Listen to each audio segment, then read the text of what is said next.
This is the newly redesigned Ford Ranger. It's got a new look, a refreshed interior, a more refined ride, and maintains its impressive 7,500-pound tow rating. Today we'll be taking it on a road trip and towing our travel trailer up the beautiful California coast. We'll take an in-depth look at the interior features, see how it drives, talk about what we like, what we don't like, and find out how it tows. But first, a Ranger montage. No, not those Rangers, this Ranger.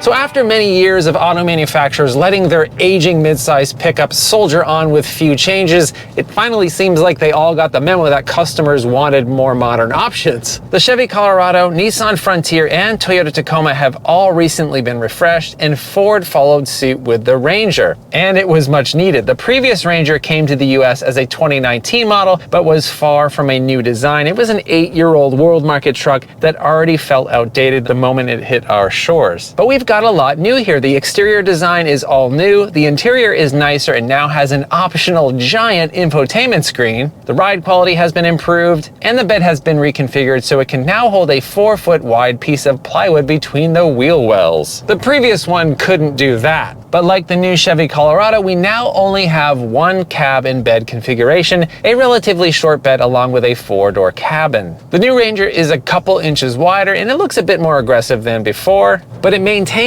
the sensibly sized dimensions that make it easier than a full-size truck to navigate tight parking lots and backing up into small driveways. So we've got the same turbocharged 2.3-liter 4-cylinder as before, though a larger turbo V6 is now an option. Payload capacity is down a tiny bit, but still pretty great for the class. You can get up to 1,805 pounds. The previous Ranger also had an impressive for the class 7,500-pound tow rating, and that carries over here. And that's one of the main reasons why I was so interested in checking out this new Ranger. We have a travel trailer that weighs in at about 5,000 pounds fully loaded. I'm a big fan of smaller trucks, and I don't really want to own a full-size truck. A mid-sized truck like this Ranger could be a great option to tow a travel trailer like this one and not exceed the payload capacity while loaded up with cargo and passengers.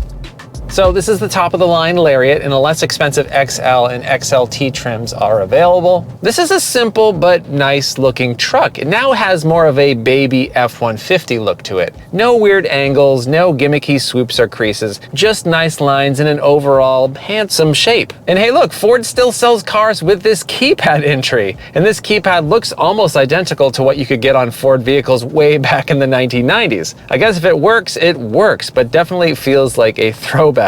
And on this Ranger, we have a really pretty color. It's sort of a grayish blue called Azure Gray. Most new cars sold today are grayscale, so they had to put some gray in here, but at least there is a touch of color. And several people have commented to me about how much they like this paint, but it's a $1,000 option. I don't know if I like it that much. So before we talk about how this thing drives and how it tows, let's take a close look at the interior. My overall impressions here in this Lariat trim are that it's definitely much improved over the previous Ranger. The design is clean. There's a fair amount of soft touch materials here on this top trim. I wouldn't say it's exactly refined, but it's a pretty nice place to be. If you look down here, some of the materials look a bit inexpensive and the fit and finish isn't the greatest, but I can accept that. This is the truck. But in general, the things that you're gonna touch and interact with on a daily basis look and feel pretty good. So here we've got these sandstone leather seats, and I'd say they are comfortable. They are pretty squishy. I'm kind of surprised at how narrow they are because I'm skinny and it feels like if I was any wider, it might not be so comfortable, but they're good for me. They are power adjustable on both the driver and passenger side, and both of them are heated, but not ventilated. I'm 6'3" and I've got plenty of headroom. Legroom is really good too, even side to side. So in front of this pretty simple looking steering wheel is the 12.4-inch gauge cluster that comes with this Lariat. Lower trims get a smaller screen here. The design and information layout here is good. It's easy to read at a glance. Although occasionally in direct sunlight, there is a fair amount of glare on the screen. It makes it hard to read. And then on either side of the steering wheel are these giant chunky vents, which look pretty cool.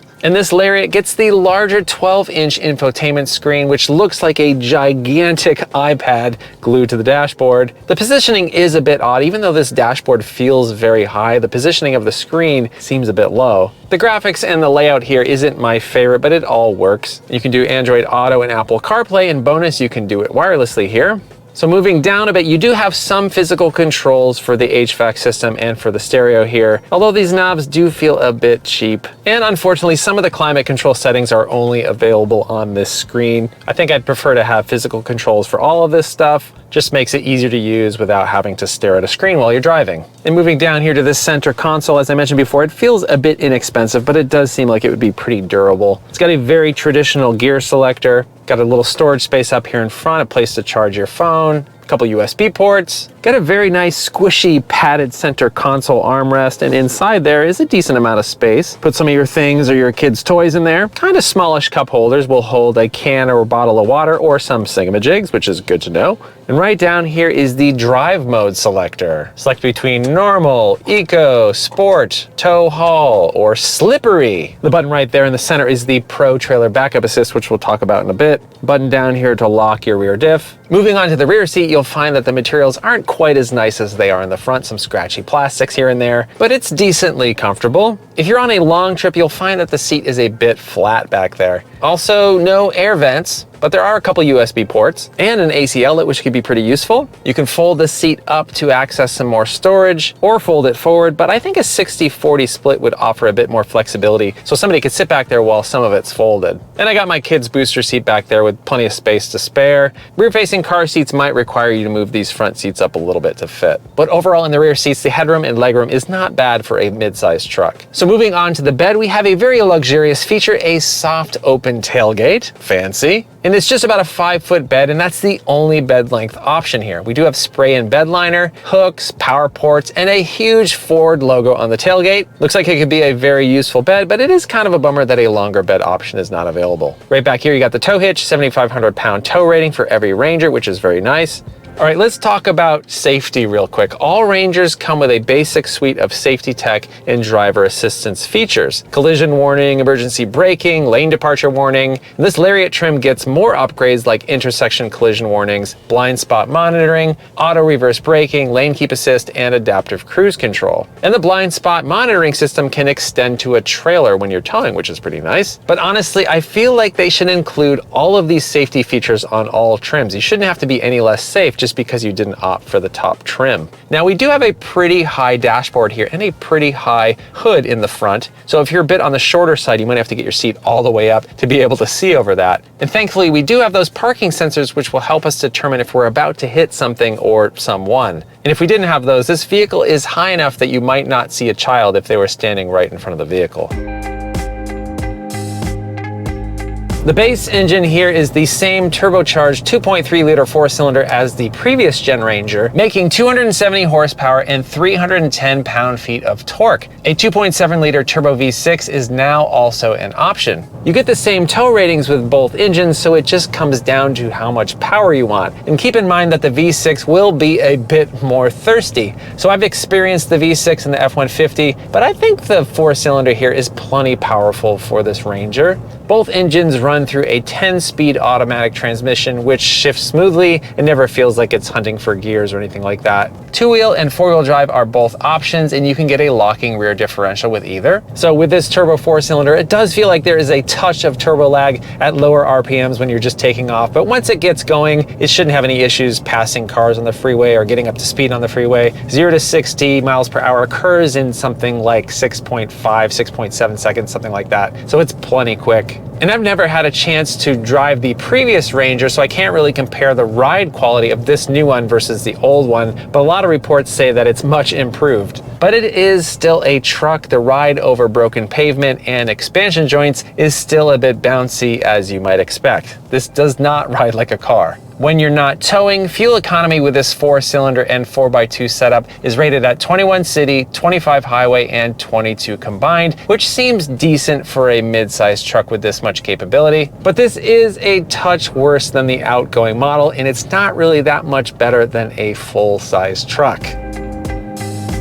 So over the last few days, we've spent our time up here on the central coast of California, camping at Montaña de Oro State Park, enjoying the beautiful sights of the Pacific Ocean. And we got our travel trailer up here thanks to this new Ford Ranger. So a few days ago, we loaded up our trailer and got ready to head out on our road trip. Connecting the trailer was pretty easy thanks to the backup camera that has a couple different views. You also have a close-up view near the hitch, which seems good in theory, but it's very difficult to gauge the distance. When it looks like it's spot on, it's usually a bit too far back, but no big deal. And the only issue I could find with my setup is that the tailgate would hit the hitch if I let it open all the way, so I have to be careful not to open it all the way with the hitch attached. So back here in the cabin, there are some towing settings. You can set up trailer profiles, probably somewhat useful if you tow more than one trailer. It also has trailer light troubleshooting, which is pretty useful, and it can help you diagnose a problem with your trailer wiring. So once we were connected and dialed in our weight distribution hitch, we were off. We headed north up the 101 freeway for our 4-hour journey. There were only a few large hills on our trip, and while this doesn't have the punch of Ford's Turbo V6, this 4-cylinder never felt underpowered.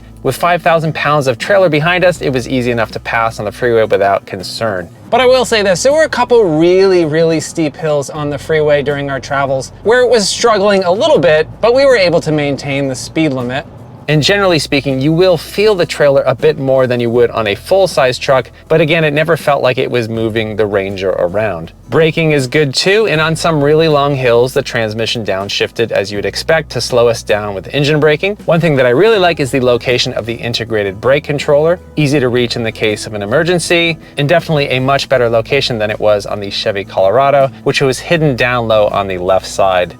Towing fuel economy is going to be better than some thirsty full-size trucks, but it's not going to knock your socks off. We averaged 12 miles per gallon during our 400-mile round trip. Yeah, so that's not great, but it's still better than the 9 miles per gallon that I got with the same trip in the Chevy Colorado. Though the fuel tank isn't the largest, so if you're on a long towing trip, it might feel like you're constantly filling the tank. After fueling up, we continued on our journey. We made a quick stop for delicious sandwiches at High Street Deli in Los Osos. Who knew that they would also have good swag and apparel there too? Then it was off through the gorgeous eucalyptus groves just outside of town, and then we headed into the campground. If you're uncomfortable backing up a trailer, you can try Ford's Pro Trailer Assist, which allows you to turn this dial to help you direct your trailer. It could prove to be pretty useful in some tight situations, but I didn't really ever find myself needing it. Instead of Pro Trailer Assist, I generally just used Wife Trailer Assist. My wife usually just hops out of the truck and yells at me if I'm about to hit something. Thankfully, our trailer isn't gigantic and the Ranger isn't huge,